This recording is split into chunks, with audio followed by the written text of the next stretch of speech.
যারা মুচকি মুচকি হাসছে যে মুসলমানদের হয়েছে ভালো হয়েছে, তাদেরকে বলছে এ ভাই সুপ্রিম কোর্টের ভিতরের গল্প শুনে যা। আরে এরা গিরগিটির থেকে খারাপ। এই মোদি, অমিত শাহ, বিজেপি দলটা গিরগিটির থেকে খারাপ। কিরকম খারাপ? এরা 48টা আইন পরিবর্তন করেছে। কটা? 48টা। সুপ্রিম কোর্টের ঘরে যেই দিন আমার জাত, আমার কম, আমার সম্প্রদায়ের পক্ষ থেকে ওয়াকাফ বাঁচানোর আইন চলছে, বিচার চলছে, ওইখানে মোদির উকিল, কেন্দ্রীয় সরকারের উকিল গিয়ে বলছে হুজুর মাই লর্ড। কাকে বলছে? কে বলছে? না তো এই যে মোদি অমিত শাহের যে সরকার, কেন্দ্রীয় সরকার, ওর উকিল জজের সামনে বলছে 48টা আইন হয়নি, কচলাতে কচলাতে লোকসভাতে পাস করেছে দাদাগিরি মেরে। আর জজের সামনে গিয়ে ভিজা বিড়াল হয়ে এই আন্দোলনের চাপে মোদির লোক, অমিত শাহের লোক, কেন্দ্রীয় সরকারের উকিল গিয়ে, অতটি মুসলমানদের উকিল আছে, তার মাঝখানে মোদির উকিল ভিজা বিড়ালের মতো বলছে হুজুর মাই লর্ড, বড় হুজুর, ছোট হুজুর। আমরা কখন বলেছি যে মুসলমানদের দরগা কমিটিতে, মুসলমানের কবরস্থানের কমিটিতে, মুসলমানের ঈদগার কমিটিতে হিন্দু বা অমুসলিমকে ঢুকাবো? না না, বলিনি, আল্লাহর কসম বলিনি।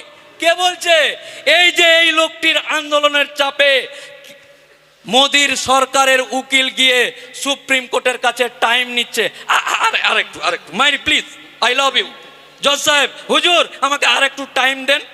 মানে যখন বিল পাস করে সংখ্যায় বেশি আছে, খৈনি কচলাতে কচলাতে দাপট দেখিয়ে করে পাস করে দিয়েছে, কিন্তু বিচার ব্যবস্থার সামনে ওই ভিজা বিড়াল উকিল বাবু গিয়ে বলছে আমাদেরকে 7 দিনের মতন সময় দেন, আমাদেরকে 7 দিনের মতো সময় দেন।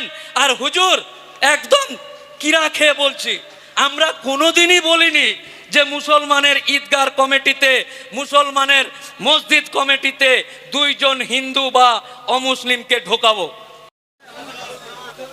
চারিদিকে যখন ওয়াকাফ নিয়ে আন্দোলন হচ্ছে, বিভিন্ন জায়গায় কিন্তু প্রশাসনের পারমিশন পেতে অসুবিধা হচ্ছে।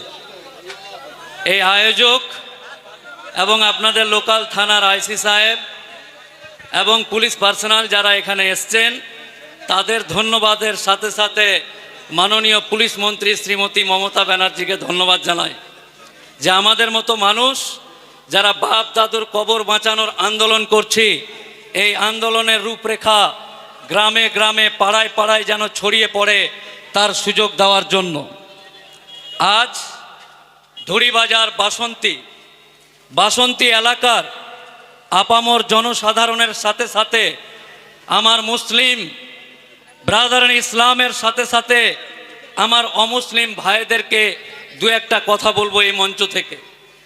কথাটা হচ্ছে এই যে একটা রাজনৈতিক দল, একটা সরকার কোনো একটা আইন পাস করছে কোনো একটা জাতির সম্পত্তিকে মেরে মুচড়ে খেয়ে নেওয়ার জন্য।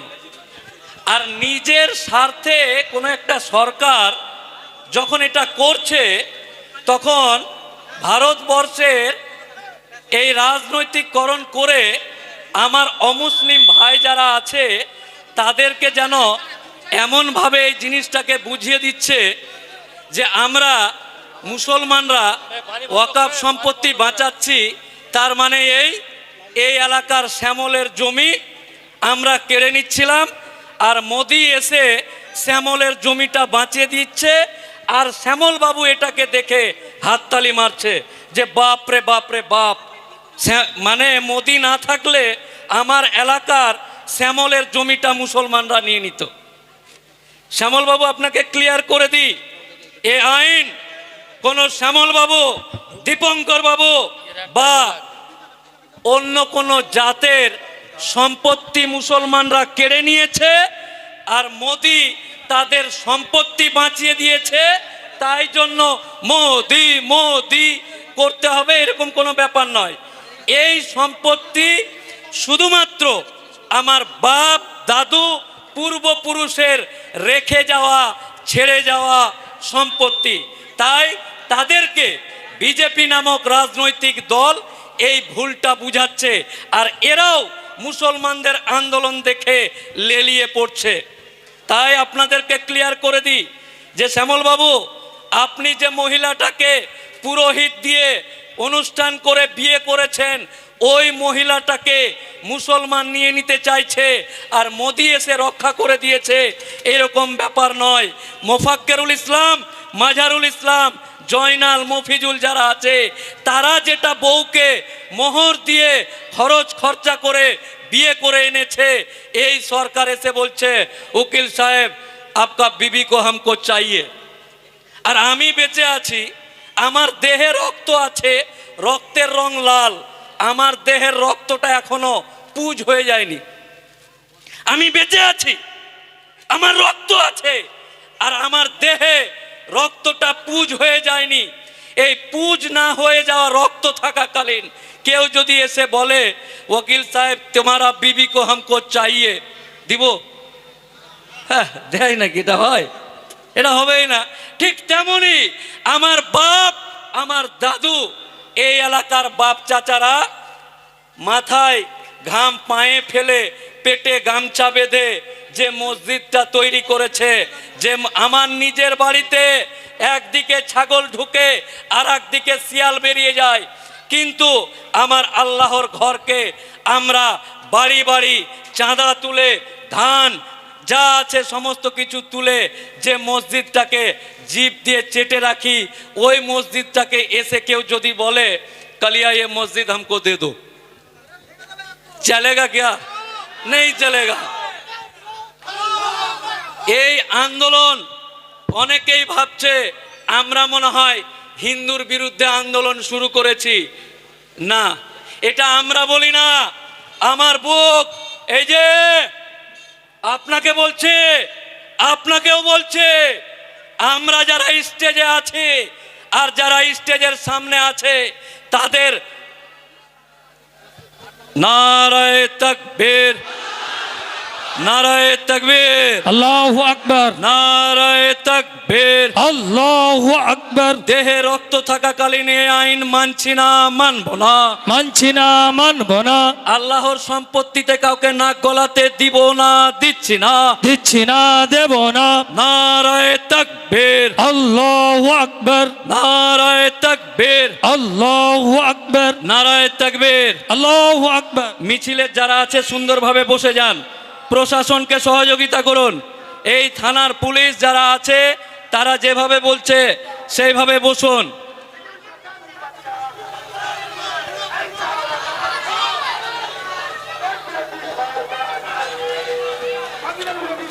ঠিক আছে, এবার আপনারা থেমে যান।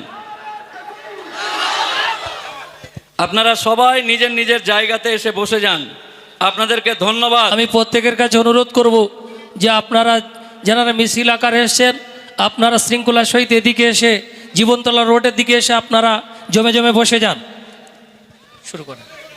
যাই হোক, অনেকেই বলছে, ঠিক আছে লাইন দিয়ে চলে আসুন, চলে আসুন। আস্তে আস্তে আপনারা চলে আসেন। বসে যাও ভাই, দ্রুত বসো, দ্রুত বসো, তাড়াতাড়ি বসো। পুলিশকে সহযোগিতা করা হয়েছে, কোনটাতে জ্যাম না করে একটু চলে আসুন না। আপনারা ওখানে জাম করছেন কেন? একটু আগে বাবাজি, আসেন, চলে আসেন। চাচাজি, রাস্তাটা খালি রাখুন, রাস্তাটা খালি রাখুন। অনেক লোক, রুগী, অনেক কেউ যাবে রাস্তা দিয়ে। এই একটা রাস্তা দিয়েছে তো প্রশাসন, এখানে বসে যান। কোমরে কপালে কাফন বেঁধে বসে যান, তারপর দেখছি ব্যাপারটা। আমি এখানে আছি তো, আপনি বসুন, বাকিটা দেখছি। আল্লাহু আকবার, নারায়ে তাকবীর, নারায়ে তাকবীর। আচ্ছা, শ্যামল বাবু, বিমল বাবু, যারা অনেকে বলছে ওয়াকাফের আইনটাকে এরা হিন্দু মুসলমানের ঝগড়া লাগানোর জন্য বলছে, আল্লাহি আল্লাহি, আল্লাহর কসম, আল্লাহর কসম, এই এলাকার কেউ যদি মনে করে এরা হিন্দু মুসলমানে বিভেদ লাগাতে এসছে, তাদেরকে বলি ন্যায় ডাক্তার চিরে দে বুক, বের কর কলিজা। শুধু আমার নয়, আমার সামনে যারা বসে আছে তাদের বুক চিরে কলিজা বার করে দিলে দেখবে হিন্দু মুসলমান ভাই ভাই, কোনো হিন্দুর প্রতি আমাদের কোনো রাগ এবং বিদ্বেষ নেই। কিন্তু অযথা এরা এটাকে প্রচার করছে, বিজেপি নামক রাজনৈতিক দল, যে মুসলমানরা ওয়াকাফের নাম করে হিন্দুদের প্রতি বিদ্বেষ তৈরি করছে। আরে আমাদের ওগুলো টাইম নাই। আমরা নবাবের ছেড়ে যাওয়া বংশধর, আমরা বাঘের বাচ্চা বাঘ। আমাদের হিন্দু মুসলমান করার টাইম নেই। এই বিদ্বেষ, এই সম্প্রীতি নষ্ট করার জন্য শুভেন্দু দিলীপ ঘোষকে রেখেছি, তোরা ওগুলা করে বেড়া, আমরা আমাদের কাজ করে বেড়াবো ইনশাল্লাহ। আচ্ছা, অনেকেই বলছে শিক্ষিত টাইপের মুসলমান আছে, স্ট্যান্ডার্ড টাইপের মুসলমান আছে। তার সাথে সাথে নূপুর শর্মাকে আপনারা চেনেন, যে আমাদের প্রিয় নবীকে কটূক্তি করেছিল। নূপুর শর্মা আমাদের জাতের কিছু স্ট্যান্ডার্ড টাইপের মুসলমান আর নূপুর শর্মার চাস্তো ভাই, ফুপাতো ভাই, তারা বলছে এই মোল্লা, এই কাক মোল্লা, তোরা আন্দোলন করে কি করবি রে? লোকসভায় পাস হয়ে গেছে, রাজ্যসভায় পাস হয়ে গেছে, মহামহিম রাষ্ট্রপতির সাইন হয়ে গেছে, সুপ্রিম কোর্টে মামলা চলছে। এই ধুড়ি বাজারের বাসন্তীর কাঠমোল্লাগুলো কিছু জানে না। এখানে একটা বক্তা এসছে, এরা চিল্লাচ্ছে আর এরা হুহা করছে। কে বলছে? স্ট্যান্ডার্ড টাইপের মুসলমান যারা ডাক্তার মুক্তার হাকিম হয়ে গেছে, তারা বলছে এটি মূর্খ। আর তার সাথে নূপুর শর্মার চাস্তো ভাই, ফুফাতো ভাইরা, তাদেরকে বলে দি আমরা আমার নবীর জন্য 100 বার অশিক্ষিত হতে রাজি আছি। আমরা আমার আল্লাহর জন্য 100 বার অশিক্ষিত হতে রাজি আছি। তাদেরকে বলে দি আন্দোলন কাকে বলে। এই আন্দোলন দেখে এই ধুড়ি বাজারের লোক, দক্ষিণ 24 পরগনার লোক, বাসন্তীর লোককে দেখে সরকার এতটা ভয় পেয়েছে। আপনাদেরকে যদি ওই ভয়ের কথা বলি, যারা মুচকি মুচকি হাসছে যে মুসলমানদের হয়েছে ভালো হয়েছে, তাদেরকে বলছে এ ভাই, সুপ্রিম কোর্টের ভিতরের গল্প শুনে যা। আরে এরা গিরগিটির থেকে খারাপ। এই মোদি, অমিত শাহ, বিজেপি দলটা গিরগিটির থেকে খারাপ। কিরকম খারাপ? এরা 48টা আইন পরিবর্তন করেছে। কটা? 48টা। সুপ্রিম কোর্টের ঘরে যেই দিন আমার জাত, আমার কম, আমার সম্প্রদায়ের পক্ষ থেকে ওয়াকাফ বাঁচাওয়ার আইন চলছে, বিচার চলছে, ওইখানে মোদির উকিল, কেন্দ্রীয় সরকারের উকিল গিয়ে বলছে হুজুর, মাই লর্ড। কাকে বলছে? কে বলছে? না তো এই যে মোদি, অমিত শাহের যে সরকার, কেন্দ্রীয় সরকার, ওর উকিল জজের সামনে বলছে 48টা আইন হয়নি, কচলাতে কচলাতে লোকসভাতে পাস করেছে দাদাগিরি মেরে।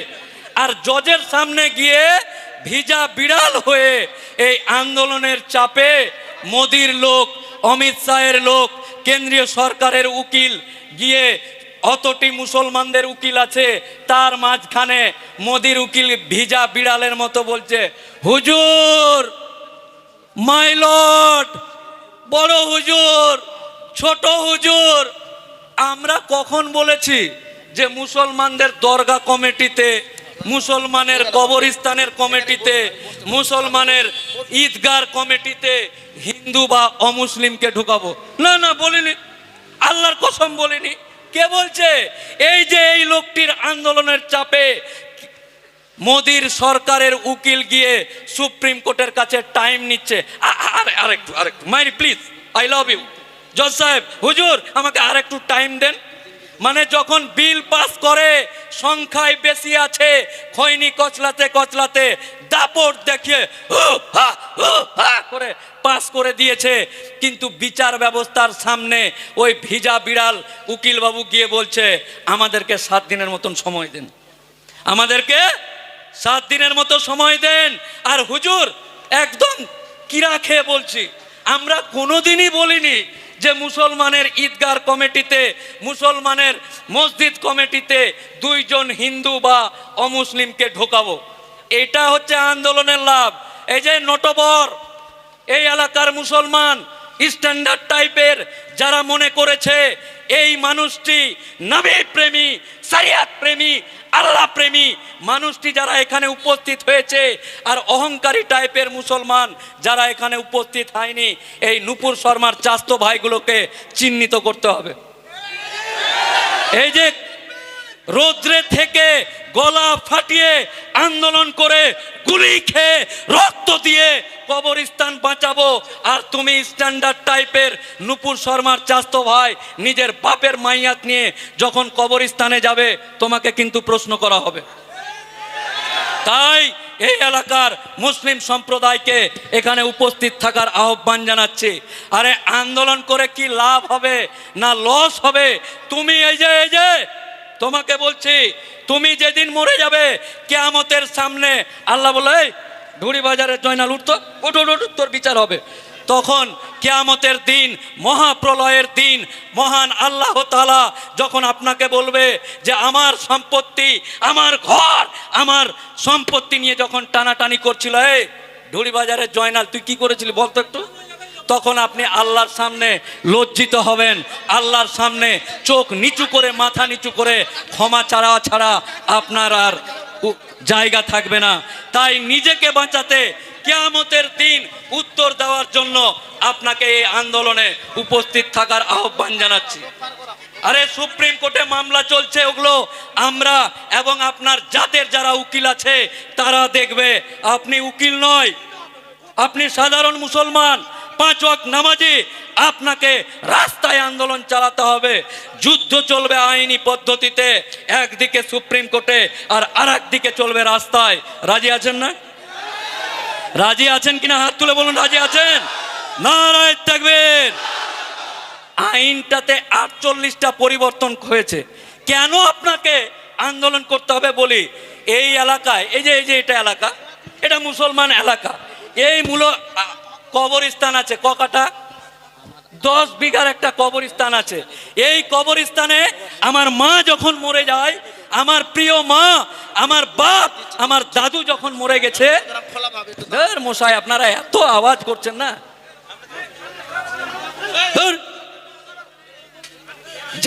জাতির অবস্থাটা এমনি এরকম হয়নি।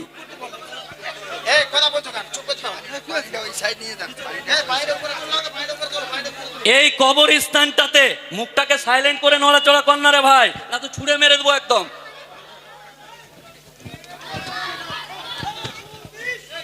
এই কবরস্থানে আপনার মাকে যখন কবর দিতে গেছেন, ওই কবরস্থানে পানি উঠছে, বৃষ্টির দিন পানি উঠছে।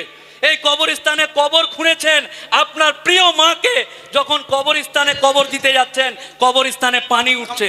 এই এলাকার হাজী সাহেব রহিম হাজী আছে, ওই রহিম হাজীর 10 কাঠা জায়গা পুকুরের পাড়ে উঁচু অবস্থাতে আছে। আপনারা এলাকার মানুষ ওই হাজী সাহেবকে গিয়ে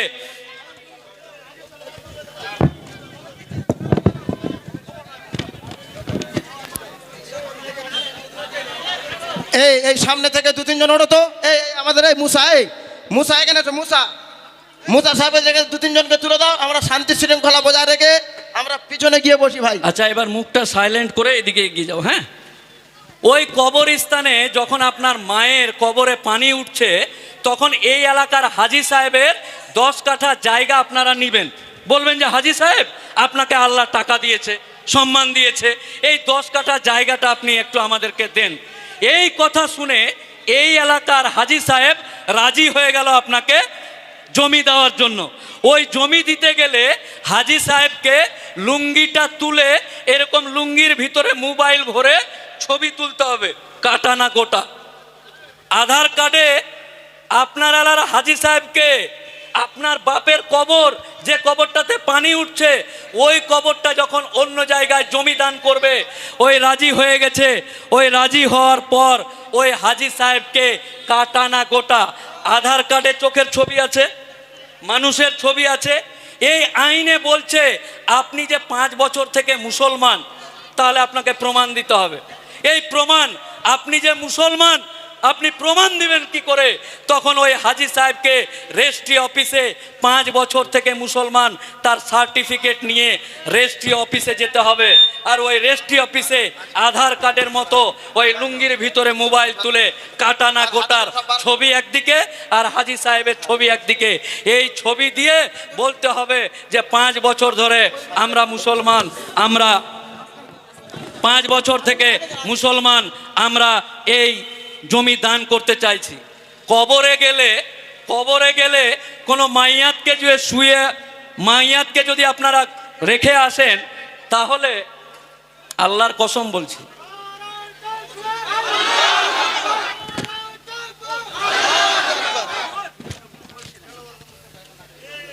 আচ্ছা তোমরা আগে শান্ত হয়ে যাও, তারপরে না হয় আমি বলছি। আরে ভাই 12,000 টাকা ফিস কথা বলতে, জাতির জন্য চিল্লাতে এসছি এখানে। আমার বাপের কবর বাঁচাতে এখানে আসিনি। আমি যদি মনে করি যে আমার শ্রদ্ধেয় আব্বাজান মারা গেছে, সুপ্রিম কোর্টে মামলা করে, হাইকোর্টে মামলা করে ধর্মতলার বুকে আমার আব্বাকে কবরস্থান দিতে পারবো। কিন্তু এই এলাকার জয়নাল যে ভ্যান চালায়, এই এলাকার মফিজুল যে চা বানায়, এই এলাকার মুস্তাক যে দোকান দেয়, এই এলাকার রফিকুল, রফিকুল তোর বাপের কবর বাঁচাতে এসছি আমি মোফাক্কেরুল ইসলাম, আর তুই এখানে নেই কেন? নেই এখানে, তুমি ডাকো কে এখানে, প্রয়োজন হলে ওকে ধরে নিয়ে আসো। রফিকুল তুই ভ্যান চালাচ্ছিস, টোটো চালাচ্ছিস, এই জায়গাতে ডিস্টার্বেন্স ক্রিয়েট করে বাজে রকম একটা পরিস্থিতি তৈরি করছিস। তোর বাপের কবর বাঁচাতে মোফাক্কেরুল ইসলামের শ্রদ্ধেয় আব্বাজানকে যদি কবর দিতে হয়, আমার যা নেটওয়ার্ক, আমার যা ক্ষমতা, হাইকোর্টে মামলা করে, সুপ্রিম কোর্টে মামলা করে ধর্মতলার বুকে আমার আব্বাকে কবর দেব। নারায়ে তাকবীর, নারায়ে তাকবীর।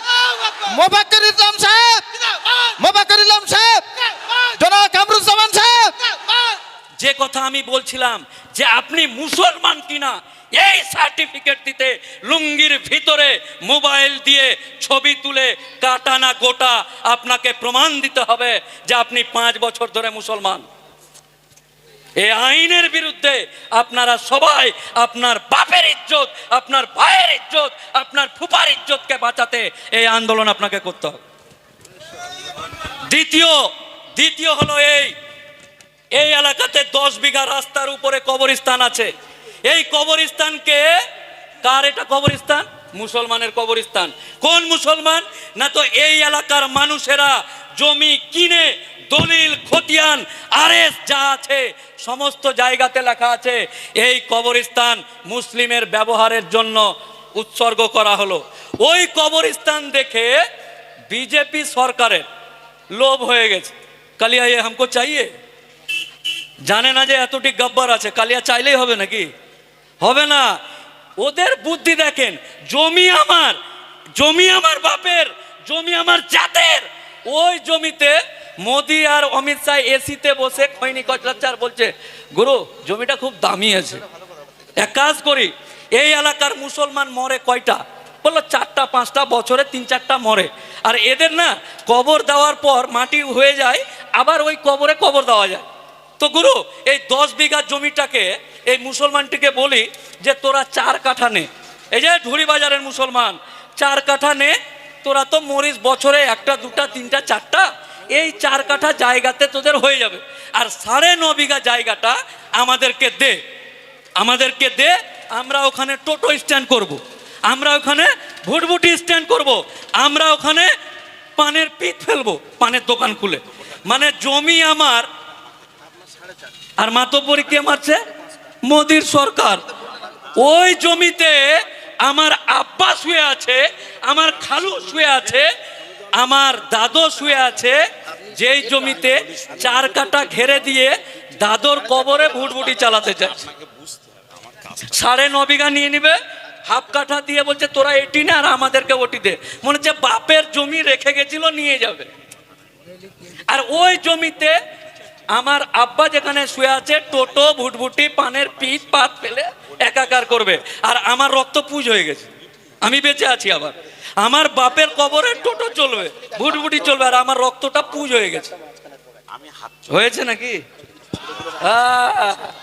অনেকেই বলছে এ উকিল বাবুটা মনে হয় মুসলমানদেরকে একটু উস্কাতে এসছে, একটু তাজা করতে এসছে, একটু গরম করতে এসছে, একটু বাজার গরম করতে এসছে।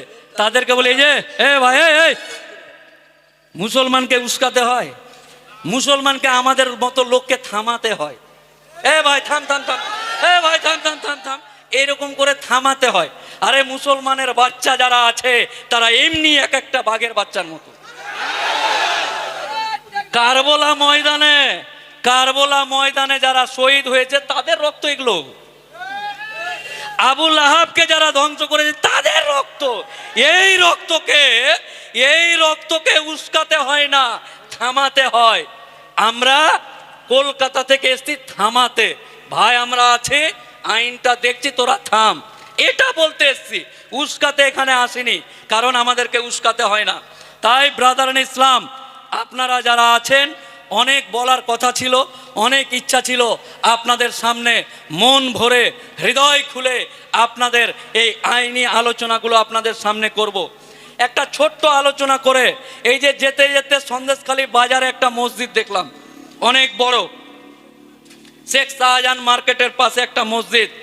আচ্ছা, এখানকার ডিএম আছে দক্ষিণ 24 পরগনা আলিপুরে নাকি? এই ডিএম, এই সরকার কি চাইছে আপনারাও একটু জেনে নেন, যে এই সরকার ডিএম এদিক দিয়ে চিংড়ি গলদা কিনে বাড়ি যাচ্ছে, যেতে যেতে বলছে যে এই মসজিদ আচ্ছা आई लव यू, ये चाहिए, ये मस्जिद हमको चाहिए कालिया। মসজিদ কমিটিকে ডিএম ডাকলো, আই তো বাবা তোরা কাগজপত্র নিয়ে। কাগজপত্র ঠিক আছে, দলিল খতিয়ান আরএস যা আছে সব ঠিক পেয়েছে, কিন্তু কালিয়াকে তো এই মসজিদটা চাই। ও তখন ভুল বার করছে। কি বার করছে? সন্দেশখালী জামে মসজিদ। ও সন্দেশটা একটু দূরে হয়ে গেছে, খালিটা একটু দূরে হয়ে গেছে, এটা একটু ভুল হয়েছে, এটা আমরা ইনকোয়ারি করতে হবে। মানে আমি তো কালিয়া, আমাকে তো ওটা চাই। তার জন্য সন্দেশখালীর বানানটা একসাথে হবে সন্দেশখালী।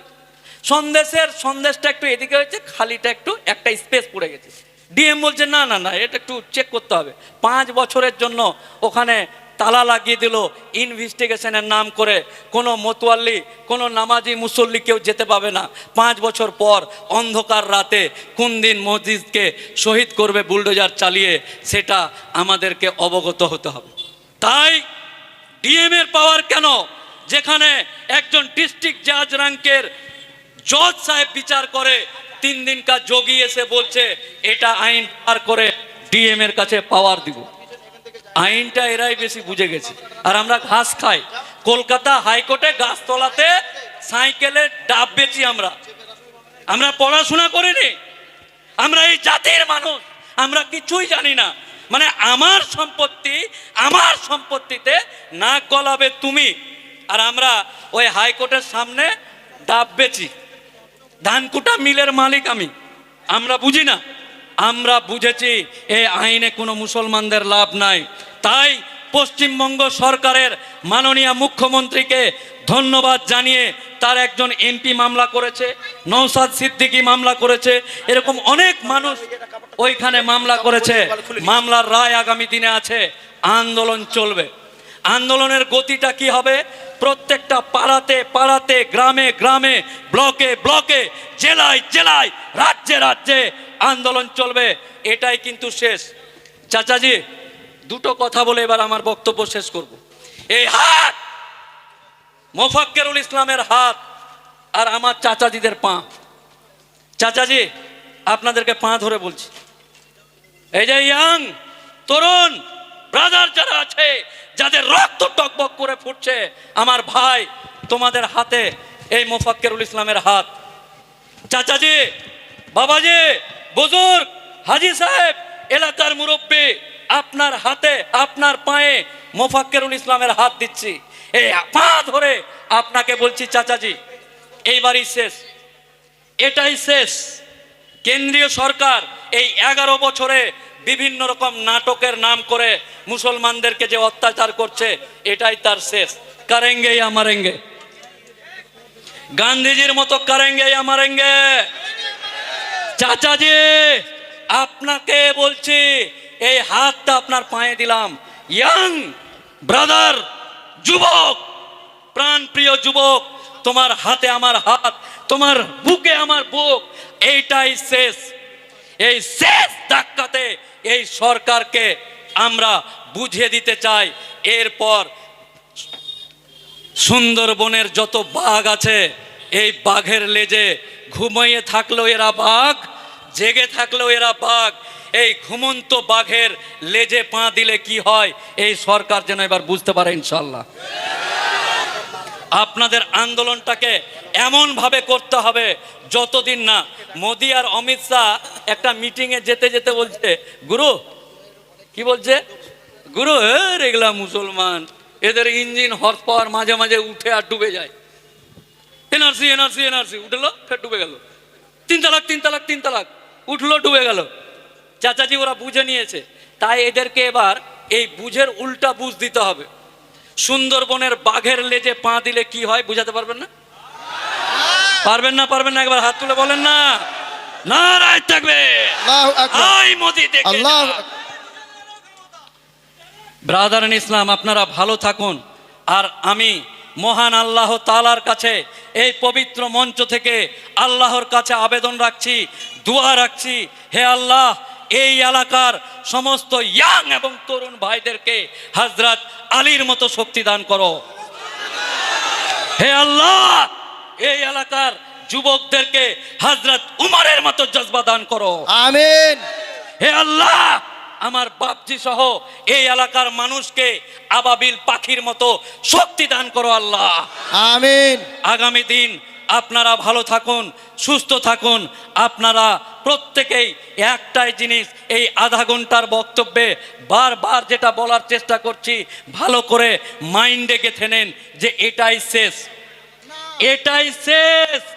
এর বাইরে আর কোনো কাহিনী আমরা শুনবো না। এরপর যদি কোনো আইন আনতে চায় তাহলে যেন ধুরি বাজারের এই আন্দোলনকে মোদি আর অমিত শাহ মনে রাখে। এই আন্দোলনকে, এই দক্ষিণ 24 পরগনার লোককে একটা আইন এনেছি, এই আইনটা করব, এটা তো একটু মুসলমানদের ক্ষতি হয়ে যাবে। বাপরে বাপরে বাপ, দক্ষিণ 24 পরগনার মুসলমান, এই আইনটা মোদি বলবে গুরু এটা বাদ দে ফালতু।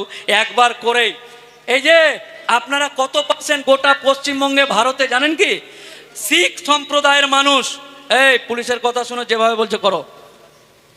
আপনাদের আইসি সাহেব একদম রবিন হুডের মতন ইয়াং। হ্যাঁ হ্যাঁ, যাই হোক, এই যে এটা শুনে নিন এবার ভালো করে। গোটা ভারতবর্ষে শিখ বা পাঞ্জাবি কত আছে? মাত্র 2-3 কোটি, 4 কোটি, 5 কোটি। এই শিখ আন্দোলনের ফলে মোদির মতো 56 ইঞ্চি টিভিতে এসে বলছে হামকো মে ভুল হো গয়া, মুঝকো মে মাফ কর দো। ক কোটি লোকের জন্য? মাত্র 3-4-5 কোটির জন্য। আর আমরা 40 কোটি 30 কোটি মুসলমান যদি একসাথে লাভবাহিক বলে এই সরকারের বিরুদ্ধে আন্দোলন ঘোষণা করি, তাহলে নিঃসন্দেহে মোদির 56 ইঞ্চ কুজো হয়ে সামনে এসে বলবে মুসলমান ভুল হয়ে গেছে, মাইরি আমি তোকে চিনতে পারিনি। তোরা যে তোদের বাপের কবরে হাত দিলে, তোদের আল্লাহর মসজিদে হাত দিলে, তোরা আবার এরকম খেপে যাস বাবা, আমি তো জানতাম না। না না, আমার ভুল হয়ে গেছে, মাফ করে দাও। তাই আগামী দিন এই আন্দোলনকে আপনারা এগিয়ে নিয়ে যাবেন এবং শান্তি বা বিরাম বলে কিছু থাকবে না। যেখানে যা মিটিং হবে, 26 তারিখে ব্রিগেড আছে। বাবাজি জামাইকে ডাকেন, কোথায় বাড়ি, ফুপাকে ডাকেন, বেটাকে ডাকেন, সালাকে ডাকেন, বনইকে ডাকেন, দুলাভাইকে ডাকেন, ডেকে ব্রিগেড ভরাতে হবে ইনশাল্লাহ। ইনশাআল্লাহ কোনো কাহিনী চলবে না, এক দিনেই ব্রিগেড। যাবেন তো আপনারা? হাত সবাই তোলেন। নিজের তাগিদে যাব ইনশাল্লাহ। বলেন নিজের তাগিদে যাব। আমরা বেঁচে আছি আর আল্লাহর সম্পত্তিতে কাউকে নাক গলাতে দিচ্ছি না, দিব না, দিচ্ছি না, দেব না। নারায়ে তাকবীর, আল্লাহু আকবার, নারায়ে তাকবীর, আল্লাহু আকবার, নারায়ে তাকবীর। আল্লাহু আকবার। কানুন মানছি না, মানবো না, মানছি না, মানবো না। দেহে রক্ত থাকাকালীন আল্লাহর সম্পত্তিতে হাত দিতে দিচ্ছি না, দিব না। দিচ্ছি না, দেব না। আসসালামু আলাইকুম, ভালো থাকুন।